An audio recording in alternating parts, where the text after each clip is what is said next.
So first, I'd like to start with a brief introduction as to ACSI's interest in the topic of workplace mental health and safety. Workplace health and safety has always been seen by us as a social governance issue that is at a level that is material to superannuation and investors. And in recent times, ACSI's members have shown keen interest in the topic of workplace mental health and safety specifically. And as such, ACSI is currently commissioning research into how this issue is managed and overseen among companies within more highly exposed sectors of the S&P ASX 200. We are of the view that this is an issue that not only needs to be well managed, but one over which boards can and should have clear line of sight within their organizations. So in light of this, it is my pleasure to introduce you to our panel of speakers on the topic this morning. Our first speaker is David Butt, Chief Executive Officer of the National Mental Health Commission. David Butt was appointed to this role in January 2014. David has 30 years of experience in the health system, much of it at CEO and executive level. Prior to his appointment to the Commission, David was Deputy Secretary of the Australian Department of Health from August 2011, Head of Rural and Regional Health Australia, and the Commonwealth's first Chief Allied Health Officer. This followed 15 years as CEO of 3 major health system organisations: Chief Executive of Australian Capital Territory Health and Community Care, National CEO of Little Company of Mary Healthcare, the Calvary Group, which is one of Australia's largest not-for-profit hospitals and health services providers, and CEO of the Australian General Practice Network. Prior to this, David worked as an executive in a number of positions in Queensland Health, including as Executive Director of Policy and Planning, and for a brief time as Regional Director of Peninsula and Torres Strait Health Region. Welcome, David. Our second speaker, Sam Mostyn, is a widely sought-after non-executive director and sustainability advisor. She sits on the boards of Virgin Australia, Transurban Group, Mirvac Group, Citibank Australia, and Covermore. She is the president of the Australian Council for International Development and serves on the board of the Australia Council for the Arts. Sam was the first woman appointed to the AFL Commission. She has been a member of the board of Australian Volunteers International for the past 6 years and served for several years on the board of Reconciliation Australia. Sam is the Deputy Chair of the Diversity Council of Australia and has long been involved in sustainability issues, serving on the boards of Climate Works Australia, the Climate Council, and 1 Million Women. And she has served on the National Sustainability Council, the Advisory Board of the CSIRO Climate Adaptation Flagship, and the National Mental Health Commission. Sam is also a member of the Australian faculty of the Cambridge University Programme for Sustainability Leadership, and she chairs the advisory board of the Crawford School of Policy at the ANU. Welcome, Sam. Thank you. Our third speaker is Kate Munnings, Chief Executive, Logistics, Construction and Consulting, Transfield Services. Qualifying as a registered nurse, Kate spent 8 years as a registered nurse while completing a Bachelor of Health Science. She then completed a law degree and became a partner at Corrs Chambers Westgarth in 2003.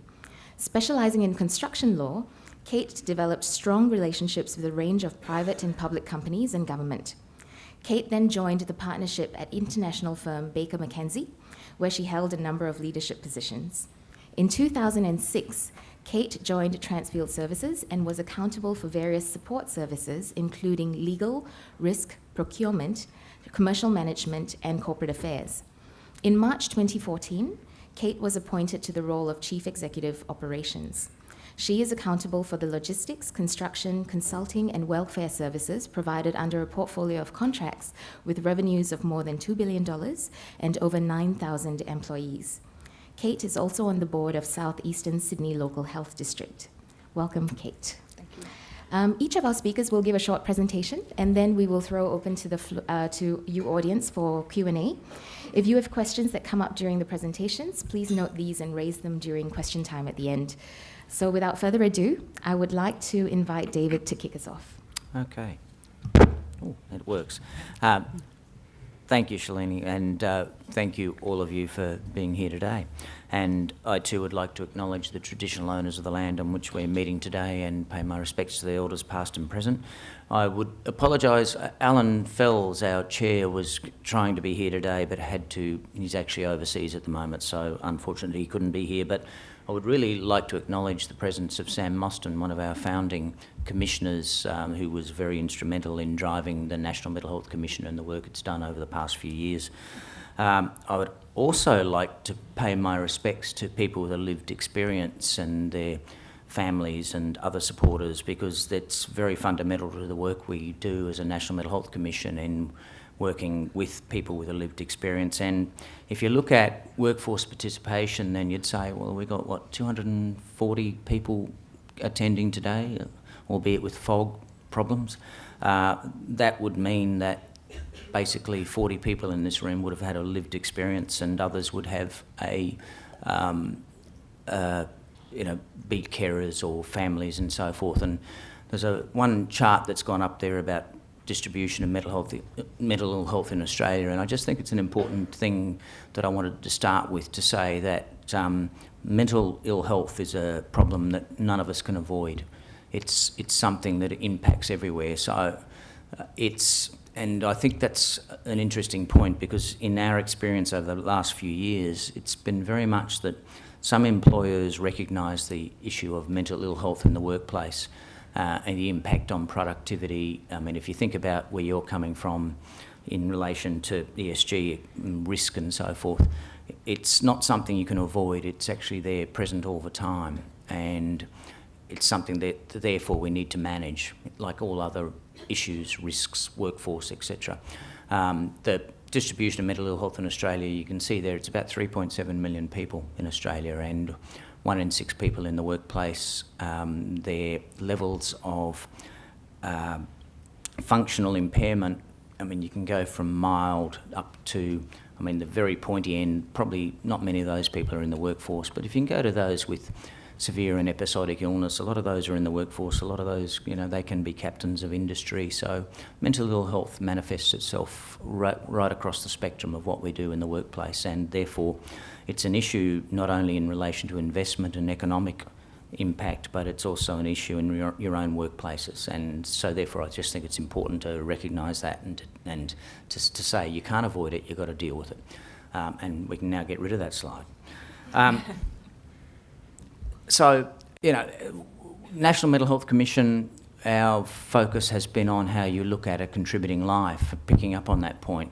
A contributing life is about how you maximise the potential for people and for their families and communities in the workplace, in employment, at home, in the community, whichever settings you're looking at. And we've taken a very place-based approach to what we're looking at, and the workplace has been very much a part of that.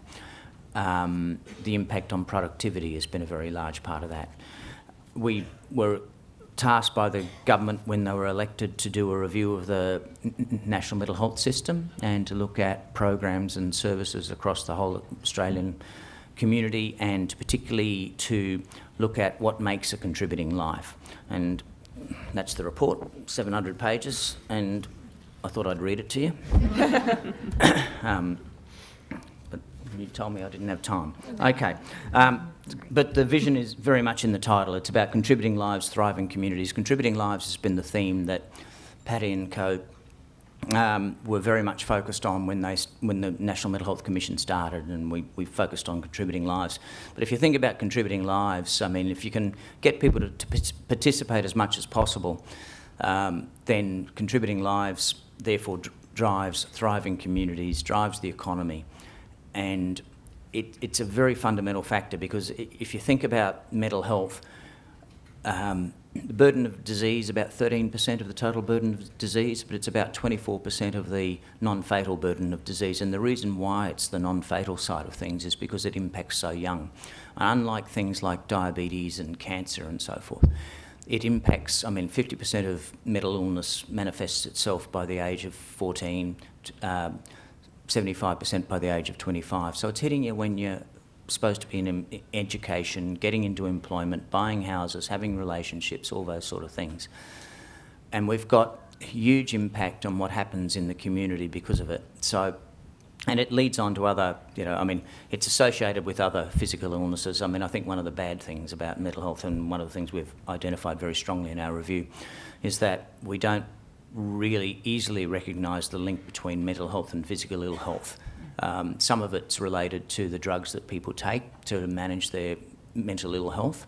Some of it's related to the fact that people with a mental illness will not come forward or are not identified when they have other diseases. So, I mean, if you're taking lifelong drugs for schizophrenia, for example, you're likely to have metabolic syndrome and have heart disease, diabetes, etc. But you also don't present because of the fact that it's easier to stay home and lie under the covers rather than get out and into the workplace. So a lot of our focus has been very much on how do you get people to participate and contribute. But it's a really difficult issue. It's something, as I say, putting up that slide, you cannot avoid, and it impacts on your workplace, but it also impacts on your investment decisions. And it's been really interesting carrying out this review, the number of organisations that have said to us, well, mental ill health is not a problem for us. I mean, if you've got more than 6 workers, it is. I mean, how do you avoid it? So you've got to deal with it. And we looked at the cost of mental ill health to Australia, and aside from the deaths, 2,500 suicides a year and those sort of things, which can impact on, do impact on workplaces. We know that. They impact on schools, they impact on workplaces, etc. We looked at that and we identified that, okay, the Commonwealth Government's spending about $10 billion a year on mental health. A lot of that is in income support, so disability support payments, carers payments and the likes. But a lot of that actually, after that, you get into, well, what's the productivity impact? And when you add it all up, the cost to society of mental ill health in Australia is about $40 billion, and about $11 billion of that comes in the workplace from absenteeism, presenteeism, re-employing people and the likes. We have done a reasonably good job on reducing stigma in relation to the issues such as depression and anxiety, but we haven't certainly reduced stigma in relation to more severe illnesses, which is the more pointy end that I was getting to, in relation to psychosis, bipolar, whatever it might be. And we certainly haven't reduced discrimination as much as we should do, because a lot of workplaces, one of the great problems that you see is that workplaces shy away from, first off, how do you engage people and employ people in the workplace, but then secondly, how do you support them to stay in the workplace? Because the productivity impact is actually huge. I mean, these people, it's not as if a person with a mental illness is somehow totally devoid of, these are very intelligent people. They can contribute a lot. And I think the stigma that's related to people, as I say, 60 of you out there probably have a mental ill health problem at some time this year. Half of you will have a mental ill health problem in your life course. So it's not as if we can avoid it, and we actually have to make the best use of people who have a mental health problem and deal with it. So if you start looking at things like absenteeism, a person with a mental ill health problem will have 11 weeks off a year on average. What can we do to reduce that? And we're pretty poor at it in Australia. We actually benchmark badly when you compare to Europe. I don't think our employment services are very good at getting people into full-time jobs, into supporting them when they're in full-time jobs and employing them appropriately. So I think it's a big issue for us. One of the things we've done is that we've established the Mentally Healthy Workplace Alliance, which is an alliance that was formed with Business Council of Australia, Australian Chamber of Commerce and Industry, Australian Industry Group, Australian Psychological Society, Black Dog, Beyond Blue, a whole range of government, non-government organisations and the private sector, which has been looking at ways to help business to get people involved in the workplace. And I think that's gone reasonably well. It's had a strong focus on tools and mechanisms to help businesses to understand how to get people into work. What it hasn't done yet is to go the larger link to look at how people first engage and then get support to stay in work, and what you need to get people in there and stay there for a long term. And that's something that the OECD recently attacked in relation to its Fit Mind, Fit Job approach to evidence and getting people into work. So what I would say to you is that mental health, mental ill health, the economy, the business argument for it is simple. It's very much for that you need to actually deal with the issues of mental health. It's important both for your own businesses but also for the investment approach that you're taking. And because it's got great potential, it's going to become a worse problem if we don't deal with it now. Thank you. Thanks, David, and thanks, Shalini. Good morning, everybody. Like David, I'd also like to acknowledge the work that my co-panellists do. David and the commissioners on the National Mental Health Commission do an extraordinary amount of work, and I would really encourage you to investigate the reports of the Commission. They are some of the best researched, best outreach documents that you'll find on this topic, and at the moment really advocating for a much more sensible system of mental health in this country, which would go to productivity in the various organisations that you're investing in, but more fundamentally actually deal with one of the great issues that the country faces, and where there are some fairly simple solutions if the reports of the Commission were read. And when you listen in a minute to Kate, you'll hear what's happening by leaders inside organisations doing extraordinary things on this topic. I want to pay credit to that work because it is hard work, and Kate's work at Transfield and in other places has been transformational in the acceptance of this topic inside very complex workplaces. As was mentioned, I joined the National Mental Health Commission as one of the inaugural commissioners led by Professor Alan Fels in 2011. The thing that struck me at the time was the foresight that the government had in bringing together a very diverse group of people to think about this topic. It wasn't a commission I would have ever expected to be invited to join, and I suspect Alan Fels was probably seen as an interesting candidate for chairman, given his history in other areas of society, but many had not known about Professor Fels' own personal engagement with mental health through his daughter, who suffers, or lives with, I should say, schizophrenia, and his extraordinary efforts along with his family to deal with her housing and life needs had given him an extraordinary insight and personal insight into the effect that mental health and mental ill health has on our community. And Alan, I think, brought a level of connectivity to the Commission, which I'm sure he still does, David. And so in light of the work you've heard of already this morning and the sheer weight of numbers, I think it is also worth acknowledging that in the room, not only are there a large number of people who are living with a mental health issue or may suffer some in the future or have dealt with those issues in the past, but many of you are caring for people with mental health challenges, and that has an impact as well, which we can talk about maybe in the Q&A, about just the sheer number of Australians who are touched by mental health, not just through their own personal circumstances as people living with a mental health issue, but their family circumstances and community circumstances are often very challenging. David touched on the establishment of the Mentally Healthy Workplace Alliance back in July 2013. And I think it is worth reflecting on that for you as an audience today, to think about why it was that the BCA, ACCI, AIG, together with a number of very significant mental health practitioners, Comcare, Superfriend and the University of New South Wales, why they came together to investigate this problem. And it was quite simply that the numbers are overwhelming. The lack of a conversation deep into employers has been incredibly stark.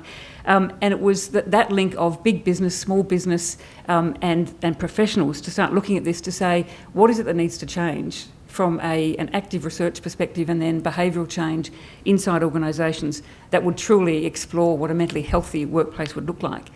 David also mentioned the current campaign, the Heads Up campaign you'll see running, which makes it explicit that $11 billion figure, that the hit to productivity in Australia is real, it's well researched, it's not a number we should ignore. And the Heads Up campaign really does aim to have all people involved in workplaces to engage with this topic. So to the world I inhabit, the boardroom, that's a slightly different world. And I just thought I'd offer some observations about what happens in a boardroom that's discussing mental health, often for the first time, and why it matters to you when you're thinking about the organisations and companies you're investing in or you're considering as to how you might think about the governance arrangements and the questions that you might care to ask about how boards and non-executive directors, together with their executive teams, are actually engaging with this issue. It's no doubt, and you would know this from the work you've already done and the conferences you've had in the past, that generally workplace health and safety has become a vital part of directors' discussions, duties and governance principles. In part, that's become a big issue in recent years due to the legal responsibility of directors. I'm sorry to say that in many cases where I've seen directors from afar and from near, often that's been the only driving force. I have a liability, I'm worried now, I've got a criminal liability in fact, and we need to act. So whatever the provocation has been, directors now care about workplace health and safety, and with that we look for safe workplaces, free of injury, with greater productivity and better functioning workplaces. So in my experience, the examination and analysis of LTIFRs, near misses, and all the other measurements of a physical safe workplace have become very sophisticated and well understood in boardrooms and certainly well understood in senior management teams. And it's led to the establishment of much stronger company cultures where prevention and care for one another has emerged as crucial to a thriving and sustainable business. However, the evolution of a similar set of concerns understanding mental health has really had a little bit of a more difficult journey. In fact, I recall as an executive in a large corporation trying to describe to a board at the time that we were experiencing a rise in stress claims. And I remember it being met with some derision, both in terms of why it was being raised as an issue, and a couple of directors at the time said, aren't these just people gaming our system? Aren't they just trying to get something out of the system? These are the most expensive claims. These are people who just aren't coping. Shouldn't they just get on with life? And this isn't like a normal workplace health and safety issue.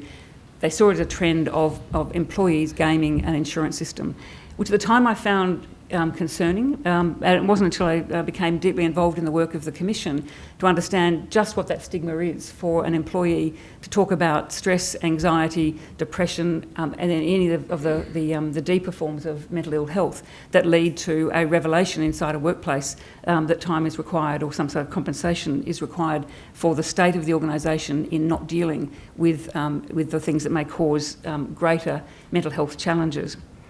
Certainly, I think the Workplace Health Alliance has helped to provoke boards and senior management teams in understanding the role of directors in establishing the appropriate governance and reporting systems on this topic. But really, I think this is in its infancy when it comes to the real discussions we should be having around board tables. I'm very fortunate to sit around tables where this does get good attention, and I think that's possibly because the boards I represent are quite diverse. And actually encourage different ideas and different thoughts brought to the board. So I see a direct link between this topic and diversity generally, the diversity of thought and experience on boards, because a board that has only ever thought one way or represents only one gender, whichever gender that is somewhat constrained in the ability to move productively into a discussion on a very complex issue like mental health. And the way I look at it is that the board and senior management, but the board in particular, should have oversight and should be held accountable for things that drive mentally healthy workplaces, such as understanding the role of organisational design, the quality of leadership from the chairman, the board and the senior executive team led by a chief executive who can understand these issues, and the great importance of role modelling.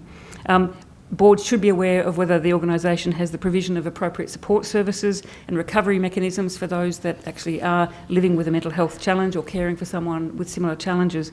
And overall, the board should have a view as to whether the organisational culture of the entity actually is built so that it can manage these issues as part of the daily operations of the organisation. I often think about this in terms of first aid training. Every organisation I've ever been involved with, I've gone through a first aid training process at some point. I can use a defibrillator, I know what to do in the case of an emergency, I always know wherever I am in good organisations where the first aid kit are and who the first aid officers are. And that works very well inside large and small organisations. People's lives are saved, people are taken care of. I've often wondered why we don't have a focus on mentally healthy first aid advice. Because when someone suffers from either a psychotic event in the workplace, has a really severe case of anxiety, most co-workers and managers of those people typically think about ringing the police first of all.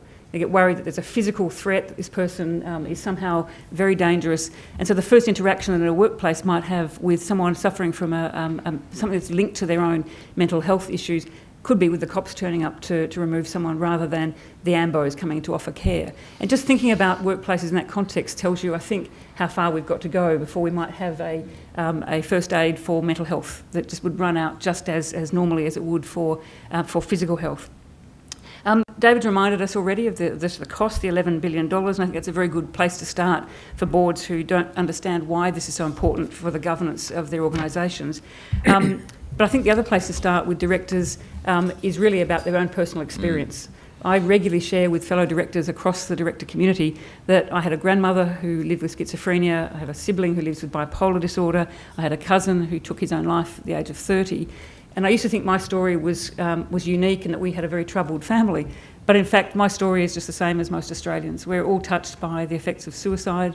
We're touched by our children suffering in greater numbers issues to do with their own mental health at schools. We're seeing rising levels of young people taking their lives. It's when you get into that conversation with, or as I find, with fellow directors, that I then say, if we're all experiencing this, why don't we think about this in a governance sense? So the comments I'll leave you with to reflect on before we go to the Q&A after we've heard from Kate is how can we take those conversations that are about the deeply personal and turn them into a rigorous principle and framework of governance? So why don't our directors actually properly trained in order of that governance to carry out those functions and lead chief executives and their teams? Is there the right inquiry made by investors of directors and companies as to the way this is dealt with? Because you provide an extraordinary catalyst for a discussion if it becomes an important investment decision. And without that, I think this remains a hidden problem and we don't really get to achieve the productivity and good governance aims that I think you would all have for Australian companies you invest in. Thanks.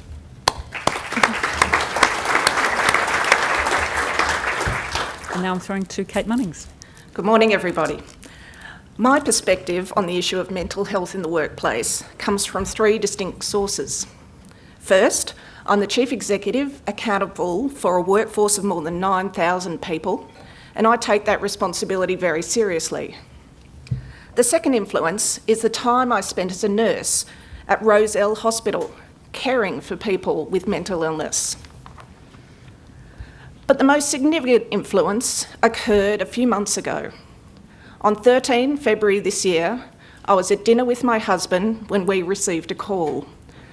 My 33-year-old stepson, Nick, who had been living with bipolar disorder, had taken his own life.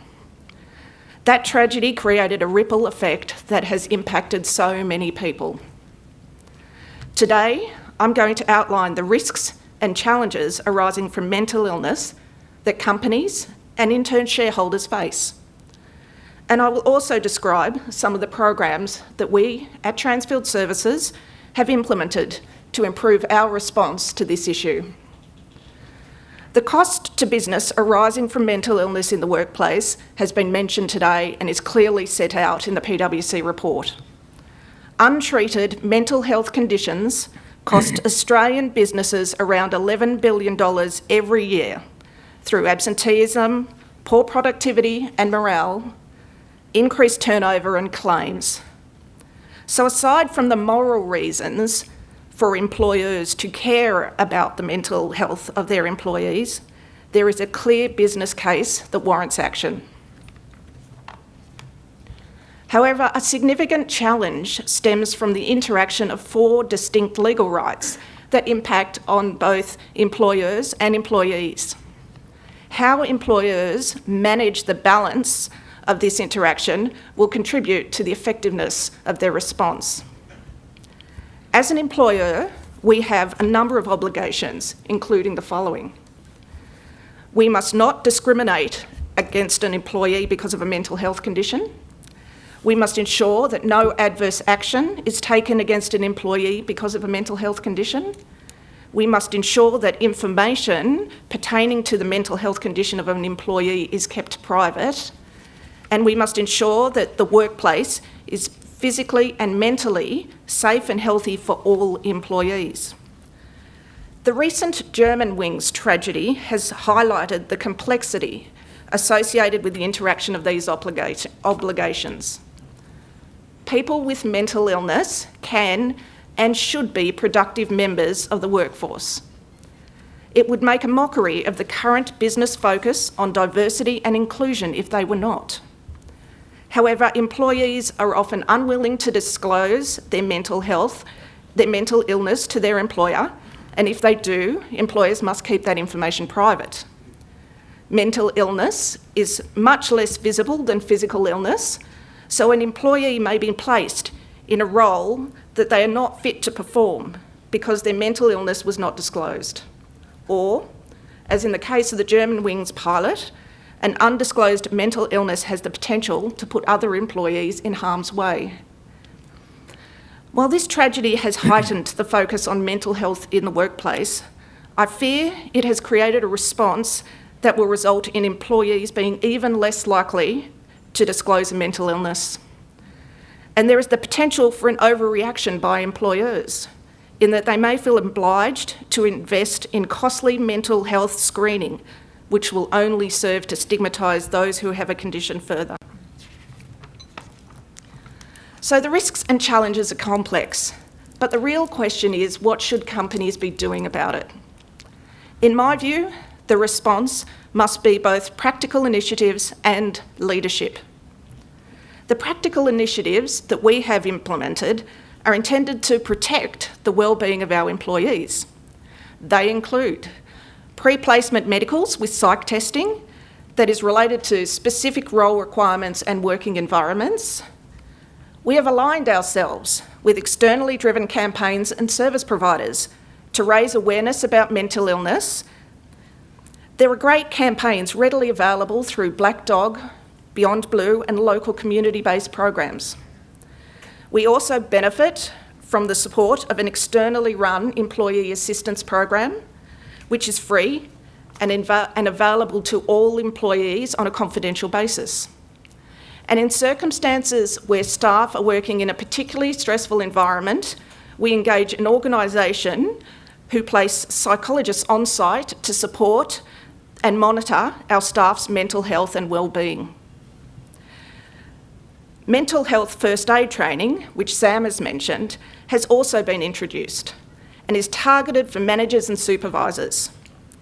Our training aims to provide a first aid process for non-crisis intervention through recognising the symptoms of conditions such as depression, anxiety, psychosis, and alcohol and drug abuse. It also provides a process for dealing with crisis situations, such as panic attacks, suicidal behaviours, and severe psychotic episodes. The benefits of this training for managers is a greater understanding of mental illness and reduced stigma about mental health, as well as the potential for better outcomes for employees with a mental illness. And I'll give you an example. About 3 months ago, we had an employee with schizophrenia which was undisclosed but well controlled. While away on business, he drank alcohol, which was contraindicated by his medication. His colleagues noticed he was acting strangely, but no one knew how to recognise the symptoms. He proceeded to drive to a major airport, drove straight through the boom gate, ran into the airport screaming, and turned on the fire hydrants. He thought he was being chased. Members of the public were frightened, and property damage occurred, but it could have been much worse. Our intent is to train enough of our staff so that the likelihood of such an incident occurring is materially reduced. However, the practical steps a company can take will be less effective unless there is committed leadership on the issue. When Nick died, my PA initially told people I was not at work due to personal reasons. She was trying to protect my privacy, but I explained to her that if I can't talk about Nick's mental illness and death, it will only serve to stigmatise the issue further. So I've addressed my team and my team's teams in the hope that they see that mental illness is a part of my life, so it is okay if it is also a part of theirs.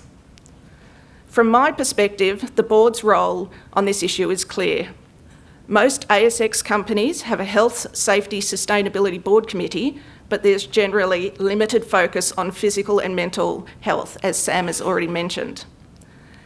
As a former nurse, I have always believed that a strong focus on physical and mental health is a leading indicator for safety performance. My belief was recently validated on a site where we have psychologists collecting wellbeing statistics. we were able to correlate a direct link between well-being of our staff and our safety performance. Therefore, I believe there is a real and material benefit for the board and management to increase our focus on health-related lead and lag indicators. 40% of Australians between the age of 16 and 85 will experience a mental health condition, and 20% of Australians experience a mental health condition each year, as we have heard today.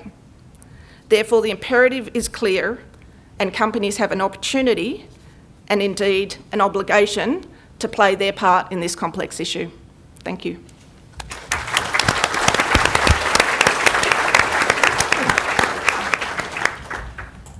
Thank you, Kate, and thank you for your candour and your courage in sharing everything that you did, as well as thank you to the rest of the speakers for your contribution to this issue, your contribution to information on this issue. So it's time for questions, but before we throw open to the floor, I'd like to ask a quick question myself. Kate, you spoke of leadership on this issue looking to some extent, in your experience, as in your experience, leading on this issue actually meant sharing to some extent to destigmatize it. Yep. If you have a senior leadership team that doesn't actually have such experiences at front of mind to share, what can a senior leadership team do to take leadership on this issue? I mean, aside from all the initiatives. Yeah, I think it's just acknowledging that it is a critical issue, and today's session is a good first start. I also think, you know, my boss always says, what interests my boss fascinates me. So I think if boards do take a leading role in looking at and asking questions about mental health issues and mental health in the workplace, I think that will help, raise awareness of it as an issue. I think many people have been touched by it, but they don't relate to it as a workplace issue. They see it as a personal issue. But everybody in the workplace is a person, and we must see our employees in a more holistic way, I think, in order to get the best outcomes, both from their well-being and plus their contribution to the company. Can I add a comment to that? I think Kate's exactly right. This point about it becoming the personal versus the professional. And I often think that one of the best ways to describe this to senior executives, and certainly in my world, fellow directors, is mental health. The management of mental health issues inside an organisation should be seen by you as investors as a great proxy for whether the company is managing its other complex issues well.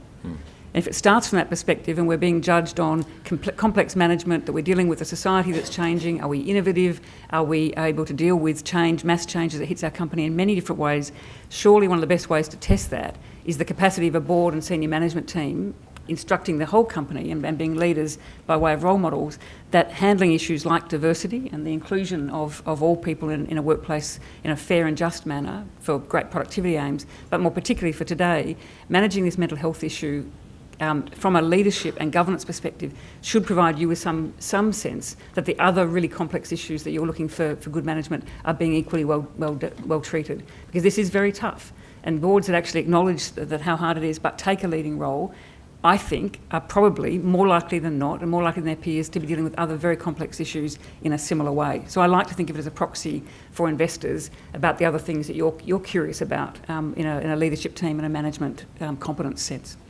And to agree entirely, but to be quite blunt about it, at the end of the day, I mean, it's often difficult if you're an HR manager.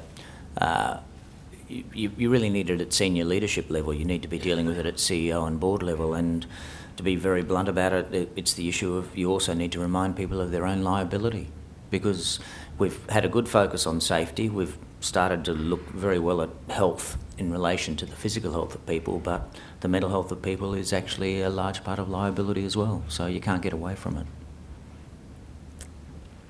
Thank you. Any questions from the floor?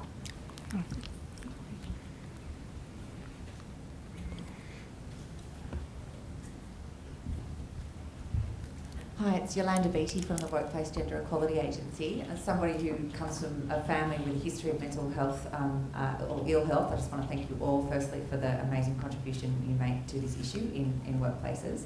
And as somebody who also has a deep passion of the culture and performance of workplaces from a gender perspective, I'm interested to hear what role you think employers have in creating environments that prevent mental health issues arising in the first place. So a lot of the preventative mechanisms and initiatives you've talked about is really handling mental health issues that have often come externally, whether they be genetic or whatever, but particularly in the context of stress.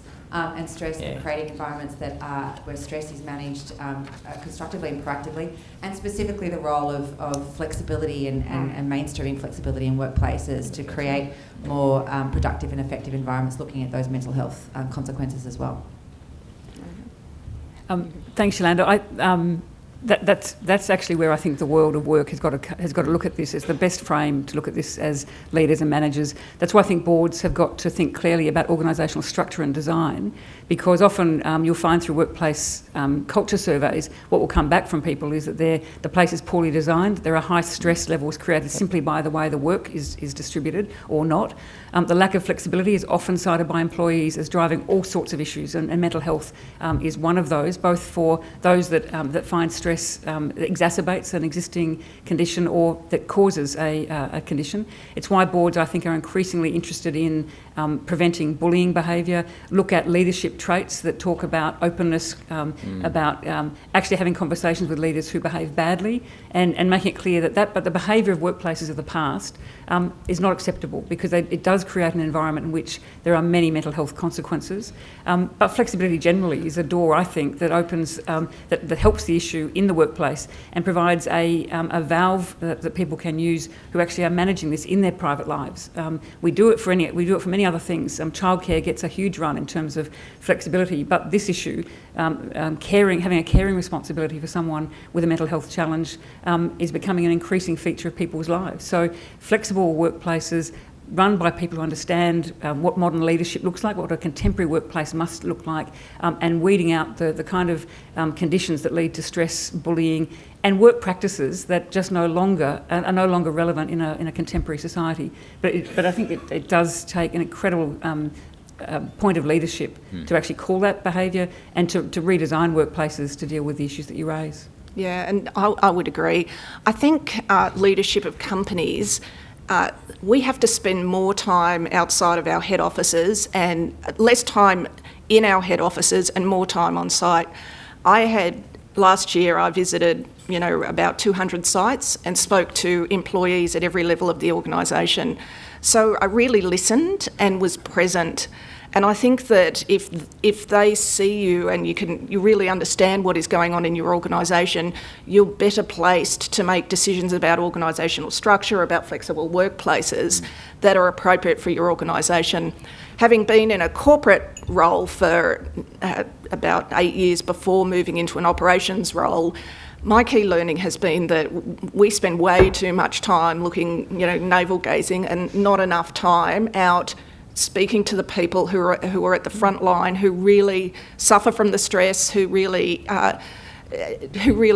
struggle with the inflexibility of some of the decisions we make. So that's been the key for me. Next question. Thank you for your presentations. Julia Lesky from CARE.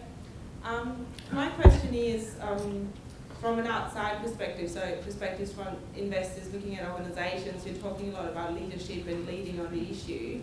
How can we see, or how can we distinguish between companies and boards that actually take leadership on the issue and those that are still continuing to ignore it?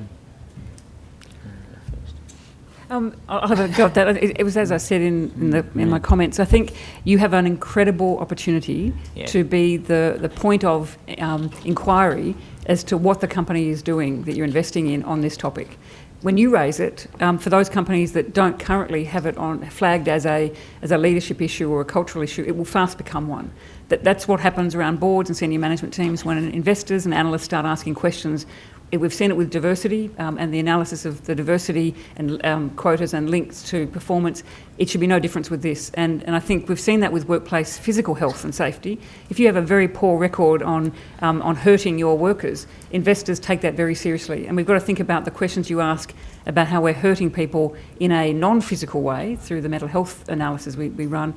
For you to have, and if you have a concern, boards, investor teams, management teams will suddenly have a deeper interest in them if they're not already onto this. But it will certainly be helpful for it to be part of the conversation about the quality of the company you're seeking to invest in.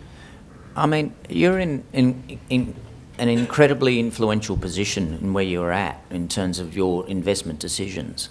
If you have companies that have got a poor record on work health and safety in relation to, driver hours or whatever it might be, or, deaths on sites and so forth, you're going to be very wary about your investments. I mean, you need to have similar metrics some of those are actually related to mental health. So you need to be very clear about your metrics and your expectations from those organisations you're investing in. It's incredibly influential. And as I say, the issue's going to get worse. It's not going to get better, because the incidence, the prevalence of mental ill health problems, particularly as people live longer, work longer, all those sort of things, they're very, they're inherent in the organisations that you're investing in. So you're in a very influential position in that area, and I think you should be saying, no, this is what I expect. Next question. John Murray. Yeah, can you hear me? John Murray, CBUS. My question, I suppose it follows on with what's just been discussed, but how do we know as an investor as to how a particular company is handling this issue in a meaningful way as to whether it's improving? If not, why not? Are there any metrics? And Kate and Sam, what is it that you look for as in the boardroom to satisfy yourself on those things? Okay. I'll start from the board. I think that there are plenty of sophisticated measurements that you can seek to look at and make comparisons across within sectors and across sectors. They're very similar to the kind of workplace health and safety statistics you'd be used to seeing. And I think I would be asking companies about their focus and leadership on this issue, because we know what the prevalence rates are. So if a company isn't reporting and talking about mentally healthy workplaces, then and they've ignored it, then you've already got a sign that they're not applying the same rigour to this issue that they have with physical health and safety. But there are many measurements. The Alliance has published a whole series of measurements that you can use to analyse companies at many levels. The way I handle it at the board, though, I mentioned that I always start with a personal conversation with my fellow colleagues to try to get them comfortable that this isn't some kind of new area of over-regulation or, that it is actually vital. And I think one of the questions that we now ask more generally of senior management teams when we're together with them is, how are people going generally? Are you noticing rising levels of stress? Are you seeing erratic behaviour in any of your senior leaders? What's absenteeism doing at the moment? What areas are really unproductive and where you see high levels of stress? And when you ask a senior management team to reflect on how are people doing here, you get some very meaningful feedback for as a director. You'll have people squirming, or you have people looking at one another, and then someone will finally say, you know what, we've got an area that's in real crisis at the moment. The work practices are terrible. We've got a very difficult manager. He or she produces great results, but the cost is enormous. And you're then into the kind of leadership conversation that lets a board and chief executive say, well, let's get onto it. Let's actually look at the systemic problems. Is there a leadership issue? Is there a capacity issue of the person involved? And these are very deeply, they're difficult conversations. And that's why I say they're complex and tell you a lot about how a company manages other complex issues, because you are getting into very specific questions of capacity within an organisation. And what we do is, it's part of our risk assessment process. So if we've got a high-risk environment in which people are operating, we'll have, as I said, we have psychologists on site, and it's simple as as people enter the workplace, they're able to swipe as to how they're feeling. And so we get a lot of statistics about how people are feeling. Are they feeling good? Are they feeling stressed? And we're able to then get the support of the psychologist to run interventions, to manage the FIFO hours a bit differently, to allow for family time. So I think there are a lot of actions that you can take. We also have cascading safety and health and safety councils, where I meet with the managing director and my peers, and we talk about the issues. then my direct reports and me meet and we talk about the issues, and that cascades all through the organisation, which allows the issues that are happening in the field to become elevated through the organisation to the board. So, I think, ask the question, as an investor, I'm presenting at a board meeting of one of our investors tomorrow. Yeah. They just ask the question. Yeah, I mean, if you ask for their risk management plan and they haven't got something about people and their mental health and well-being, then I'd be a bit worried. You can also ask questions about supply chain. So in companies like Transfield and Mirvac, I know that at Mirvac, the team do an enormous job looking down the supply chain of contractors and look at the statistics of an impact on mental health issues on casual workforces. We know that men in casual jobs on work sites are really struggling with their mental health. The statistics are extraordinary about alcoholism, depression and suicidal behaviour. And so as a company engaging with a very deep supply chain, a company like Mirvac and Transfield and others can actually provoke a question about the contracting organisation.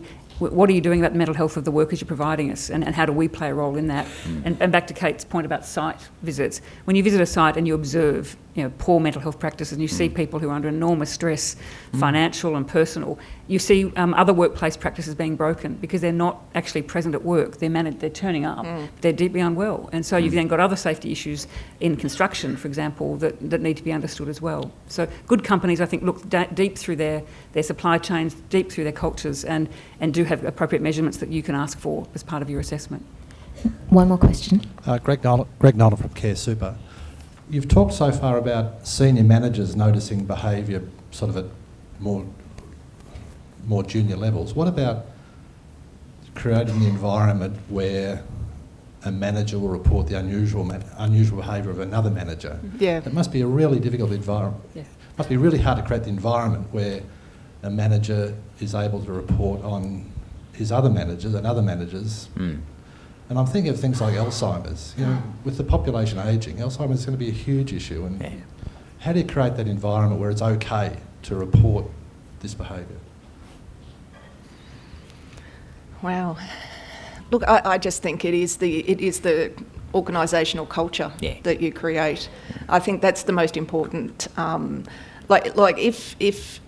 If it is genuinely seen as a valid issue, and if we're talking about it in the boardroom, we're talking about it in the executive team meetings, if we genuinely care for our staff, that means we care for our colleagues as well. And I would certainly feel in my organisation able to diagnose and, able to recognise and help a colleague who was struggling. And I think I think the whole stigma is in the dark old days. I remember the days I was at Rozelle Hospital and we went down to the dungeons where the mentally ill used to come, because you couldn't travel on the King's Highway. You had to come through the water into the dungeons, and then you went into the complex.